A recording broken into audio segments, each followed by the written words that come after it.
Hi, good morning, and welcome to another episode of Ask Elly Intuitive Insights and Your Questions Answered. Today is day Today is December 8th, and we're going to talk a little bit about astrology and some planetary impacts. But first of all, let me introduce myself to you. I'm Elly Molina. I am your hostess. If you're joining us for the first time on this podcast, here's a little bit about me. I'm an intuitive, psychic, author, consultant, educator, and the creator of the Psy Kids Academy, a magical place where children and their adults learn to tap their inner magic while raising consciousness. And to learn more about Psy Kids, you can head over to the Psy Kids Academy, PSIKIDSACADEMY.com, and download your free 16-page brochure titled What If? 6 Ways to Help Your Child Tap Their Inner Magic. And as I'm expanding the Psy Kids Academy to include the child within all of us as adults, I've created something called the Magic Portal. This is an ongoing membership site and where I teach important topics that raise consciousness and allow us to access our intuitive abilities and our psychic abilities so that we learn to operate from higher dimensions rather than just third dimensionality where what we see is what we get. And if you're interested in learning more about the Midnight Portal, I'm sorry if I called it the Magic Portal. It's the Midnight Portal. If you're interested in learning more about that, please contact me at elly@ellymolina.com. Well, let's go and talk about some astrological things happening this week. So we're going to start with December 11th.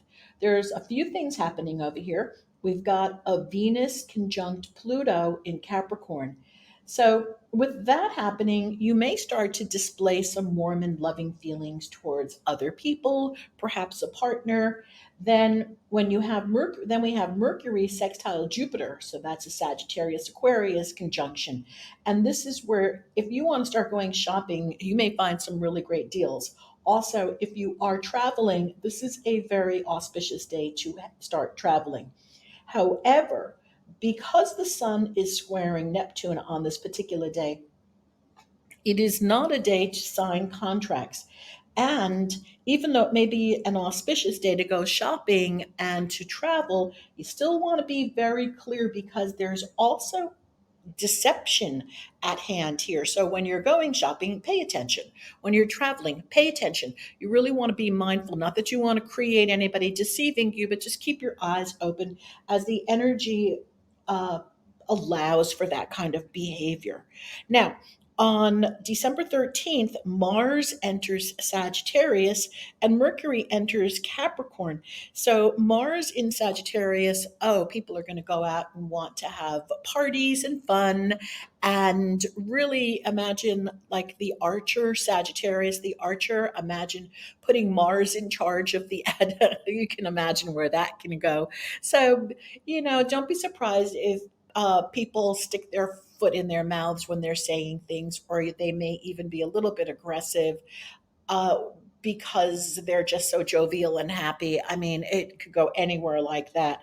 And Mercury in Capricorn will have people, though, watching what they speak. They're going to say they're going to be more mindful of their words. Now, this is a generalization, because you know that if somebody's not consciously aware or emotionally intelligent, they won't be minding their words, whether Mercury is in Capricorn or Mars is in Sagittarius anyway. So none of that will make any difference.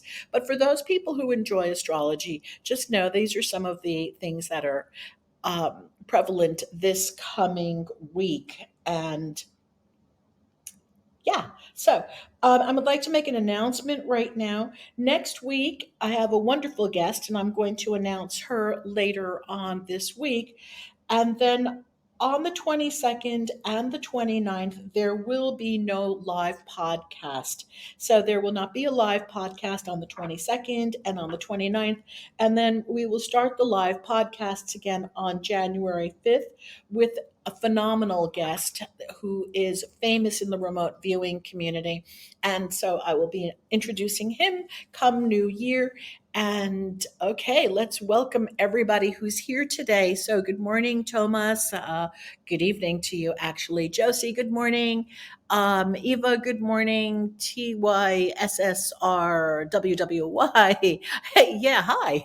Okay, so good morning, everybody. And if you have any questions at all about anything that is up and coming, now's a great time to ask them as I move into a money conversation.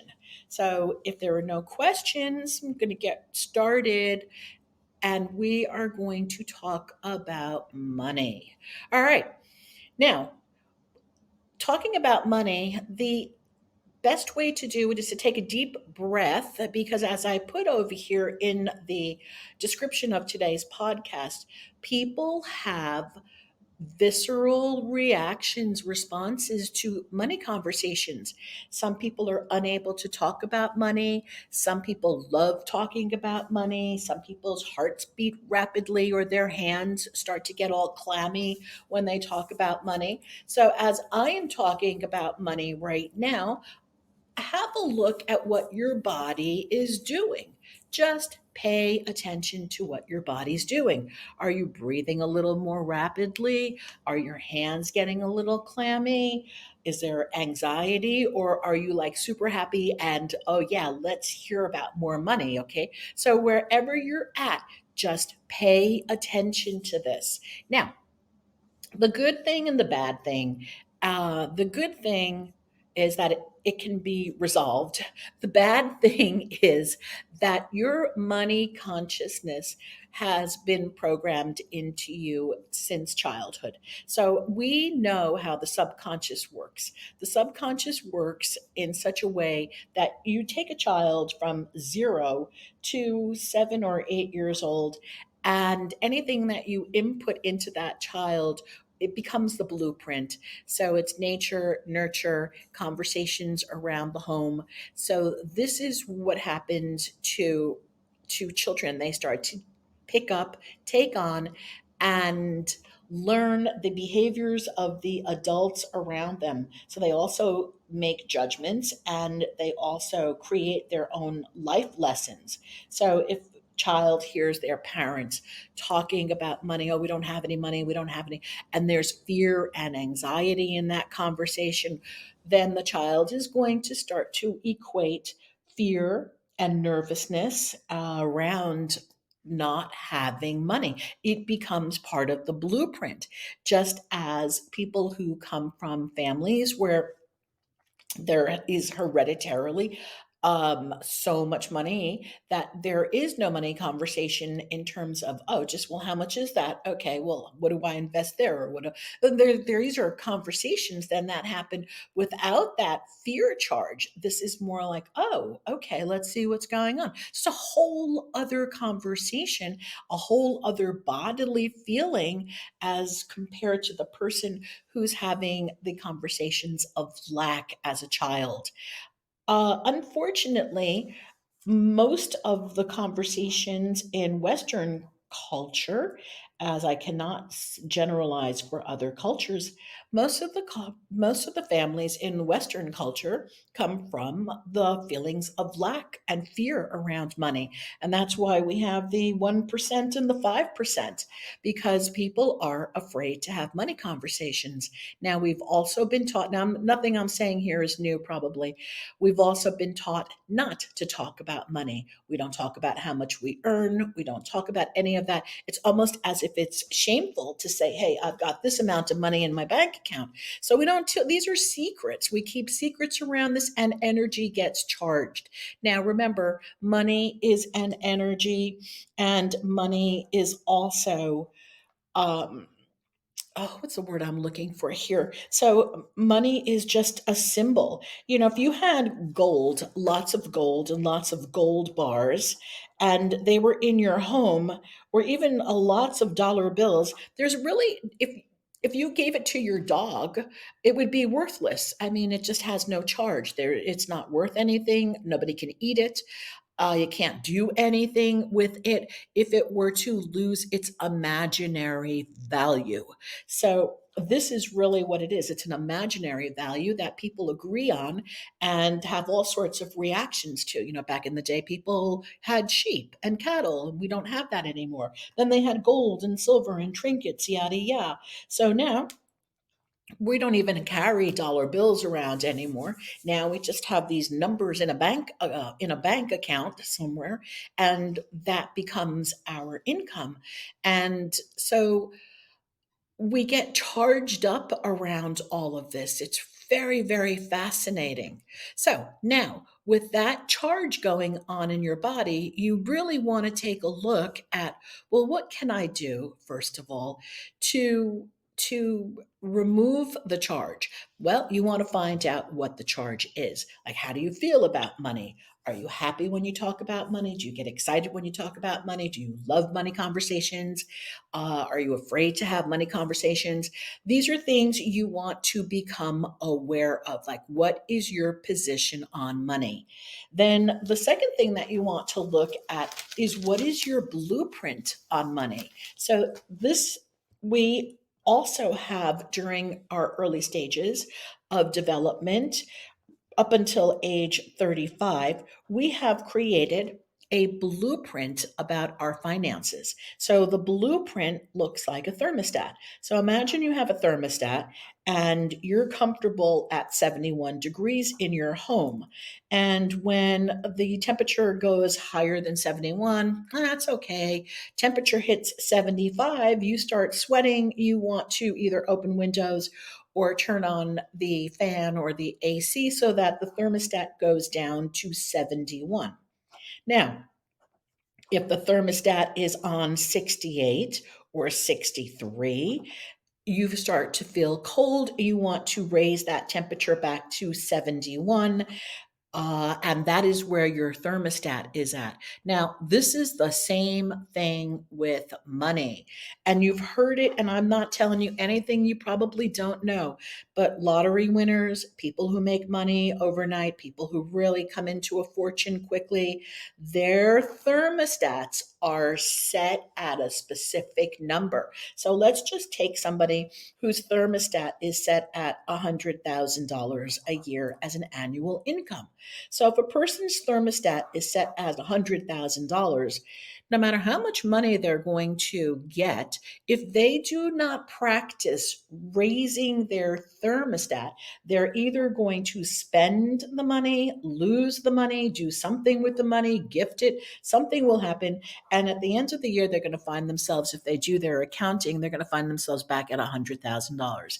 If for some reason it goes down too low, then they're going to work and scramble and scurry to get back up to that $100,000. Now, the same way that this is a blueprint for the thermostat, think about it. This is a blueprint for your body. Your body, this is in your body. This is not just in your mind, it's in your body. It creates a sensation. Oh, you have so much more money. And then all of a sudden you start getting nervous. What do I do with it if you don't have the skills to match what you do with this money or the support, or you're raising the thermostat on your finances? You're going to slip right back down to that thermostat. And again, the other way. So now, let's just say that you decide on a thermostat for 2022. I'm just going to put out a random number here. Let's say that for 2022, you decide that you are going to generate, well, since I used 100 before, I don't want to go too high. So you'll use $250,000. Okay, so now for 2022, you are going to generate a thermostat that says, I will bring in my income for 2022 will be $250,000 for this year and above or above. So now you're setting your thermostat for that. So what would you have to do? Well, you'd have to practice it. You'd have to practice it in your body. So, what would that look like if you were generating $250,000 a year plus? What would it feel like? What would you be doing? Not so much even what you'd be doing, but how would you feel opening up or looking at your taxes at the end of the year and saying, wow, your income was $250,000 for this year. Congratulations. How would you feel? You want to get that feeling into your body. If you're feeling anxious about it, and then you find yourself going, oh, I'm not going to be able to make that, or oh, I hope I can keep that, or wow, how am I going to get that? Let go of all of those conversations and just focus on I am bringing in $250,000 plus for 2022, and there are certain things I'm going to do to make it happen. Okay, so now you pick a random number for yourself for what it is that you want to generate for 2022 and make it believable. A lot of people, oh, I'm going to win the lottery. Okay. You take a look at your chances. Perhaps you will win the lottery. Do you believe that you will really win the lottery? Is it in your body that you will win the lottery? If it is in your body, then go for it. And then have that be a number that you choose to put out there. Maybe I listened to people who have won the lottery, and this one particular woman knew when the lottery hit $250 million, she knew she was going to win it, and that's when she played. And lo and behold, she won because she knew it. It was in her body. So now let's take a look at some of the ways that money is in your body. Okay. Well, there are certain money types. And I'm going to break them down into the four most common money types. Now, you may have heard about these before. And if not, just remember this is not concrete. This is not written in stone. These are generalizations. We fall into money types. If you start to look at your own behavior, you'll see that you fall into one or two categories more than the other. So I'm going to talk about four categories.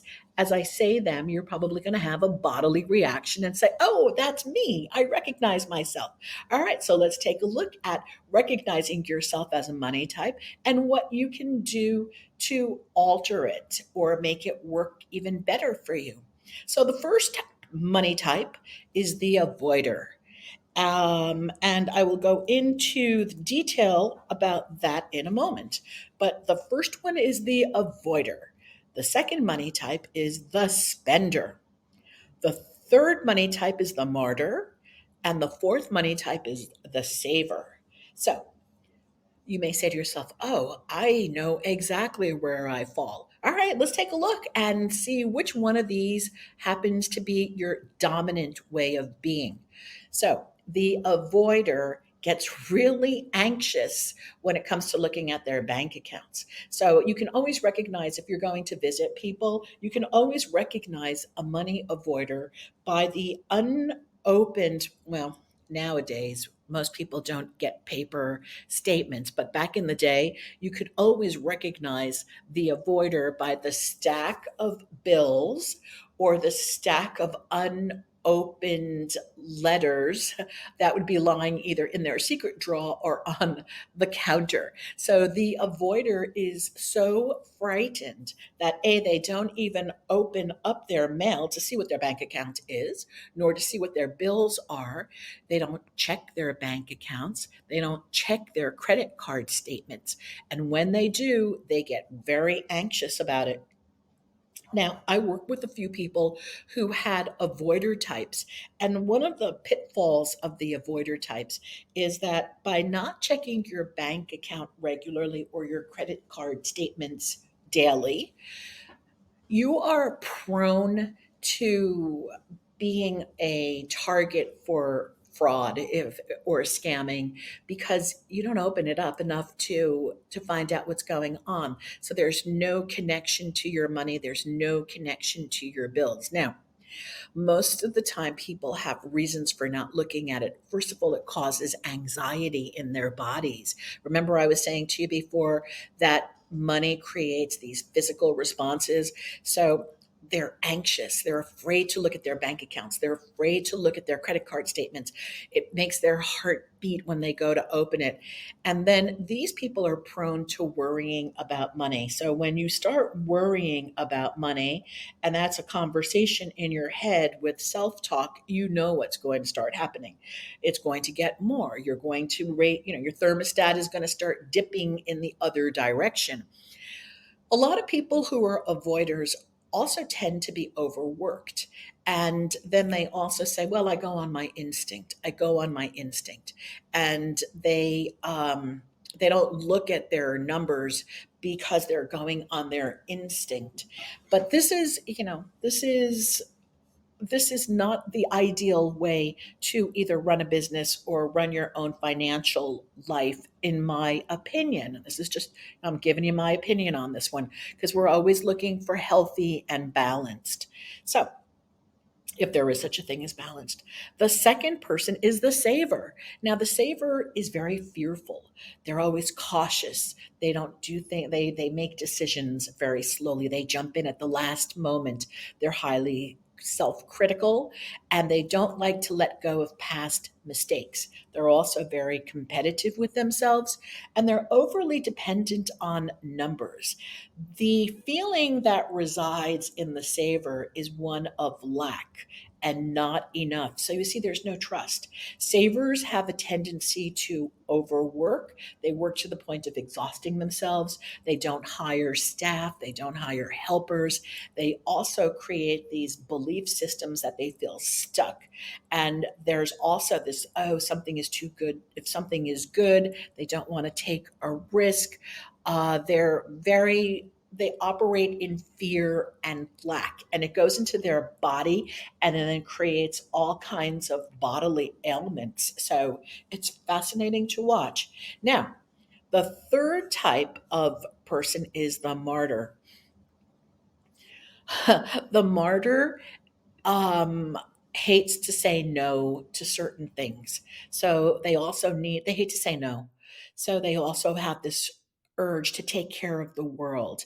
They can be hard on themselves. They're very fast at giving but not receiving. So they get burnt out and then they get resentful. If people say no to them, they'll lower their prices. They're constantly doing training programs to improve themselves, to get better, to get more training. Because this way, if they're in business, they'll be so good at their business because they've had so much training that people will want to come to them without them having to have a money conversation.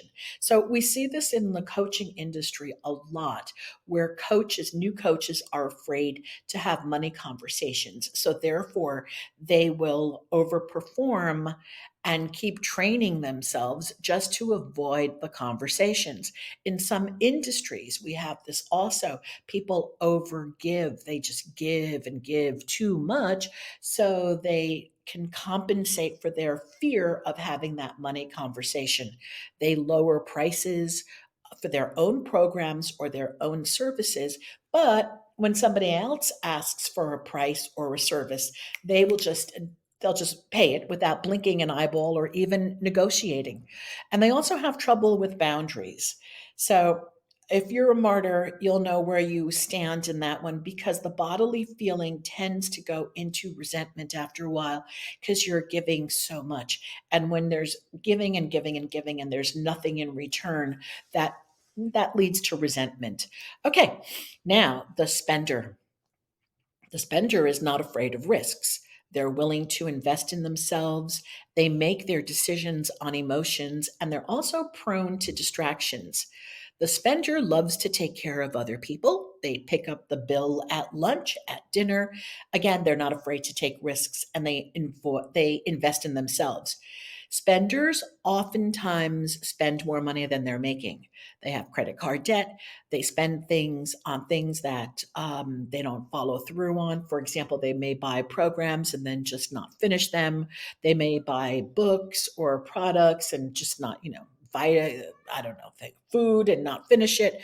So the thing to do is to look at, okay, well, now that I've had all of these types of now that we've gone through all of these types, see where you can identify yourself. Which type are you? Make a mental note and see which one of these four categories you fall into. You probably fall into two of them. That's what most of my clients usually fall into two. That's been my experience. People fall into two and they kind of go together. So the martyr will go together with the spender usually. The avoider will go with the nah, nah, not really. Yeah. The saver, the avoider and the saver are interesting because they may go together also. Yeah, the avoider and the saver can go together at the same time. Okay, now let's take a look at what happens now that you've recognized, oh, this is what I am, this is my money type. What can I do? All right, so to help the avoider get a grip on their finances so they can generate more income and start dealing with their finances and taking control, set up a money date for yourself. I have my clients who are avoiders take really deep breaths and then open up that bank account statement or their online accounts and go in there and take a look twice a week. If it's a terrible avoider that hasn't looked in like 3 months, believe it or not, there are people out there like that. I suggest that they do it once a week to get started and to really work through the bodily, physical emotions of what goes on. But to really get into that account, check your bank account, check your credit cards, be on top of your money. And then if you're really, really scared and you really find that this is very difficult for you, it's really beyond, you really need help, then get yourself someone to help manage your money. Perhaps hire an accountant or a bookkeeper, because what will happen is worry will start to set in and then you're going to start to be afraid. And so you really want to get rid of that. And an affirmation that might work for you would be to say something as, oh, looking at my money helps me attract more of it. Looking at my money helps me feel confident and successful. Looking at my money empowers me. So these are affirmations and ways of being that the avoider can take on. All right, let's take a look at the saver. So, the saver antidote: spend some money on yourself every single month. Start to invest in your business. Start to look at, you got to keep the money circulating. The money has to circulate, it's got to circulate. So, um, spending my money allows more money to come in. Money is constantly circulating in my life. It comes back to me tenfold. I am safe when I spend. It's a give and take. So you really want to get that into your body. Now, the spender has to look at, why am I buying this? Like, what's the emotional trigger? Do I need approval? Am I good enough? So stop throwing money at your problems. Then you want to look and say, I am the cause. Money is the effect. So, why am I spending? It is safe for me to not buy things. Buying things does not have to compensate for my loving myself. So, you really want to start to look at, I love myself and don't need to purchase everything to prove it. Now, the martyr has all kinds of different money voices, probably not good enough. Okay. So, okay, I'm afraid to ask for my prices. I suggest in consulting that the money martyr get themselves a script and start practicing how to ask for money so that it doesn't get in their body that they're, all right. So they don't have that. Take a deep breath, look at every single aspect of your service, know that it's really good. And then if you don't feel good about it, then shift it. Okay. Really believe that your products and your services change other people's lives and that they are worth every penny that you charge for your services or your products. And then lastly, as we finish up, money loves clarity and money loves attention. So if you treat money as a beautiful, energetic entity, it will come to you. If you treat money as this horrible thing that is, oh, so bad I can't talk about it. Everybody else has it but me. Oh, I'm never going to have any money. You treat money that way, money's not going to come to you. If you can personify money and look at it as personification, as an entity, it's an energy. Look at that energy and then say, you know what? I love money. Money helps me do this. Money helps me do that. Money provides this. Money allows me to give to others. I love working with the energy of money, and I deserve to have more. Money loves me. The more that you can start to get a healthy relationship to money, the more money is going to come to you. Money loves money. Money loves people who love money. That's why people who love money have more money than people who are constantly complaining about money and being petty.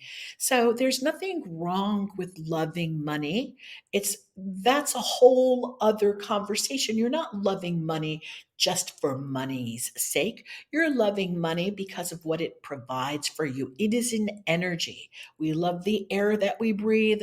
We love money because it allows us to live our greatest life in service of ourselves and others. Anyway, would you believe that we are at the end of the podcast? I got all these money types in there with some antidotes. And yeah, I look forward to seeing you all next week on the podcast. If you have any questions or comments or anything, please share them. You can leave comments in the comment section on the Podbean app, or you can email me directly at elly@ellymolina.com. And we're going to be doing very exciting things in the Midnight Portal with very interesting conversations. Our first conversation will be working on the subconscious mind, learning how to speak and understand its language, fundamental in anything that we do at all in our lives, be it psychic work, making money, everything. It all goes back to the subconscious. Okay, everybody. Thank you, thank you, thank you. Have a happy. I'll see you next week. I have an exciting guest for you. Take care. Be well. Thank you. Bye bye, everyone.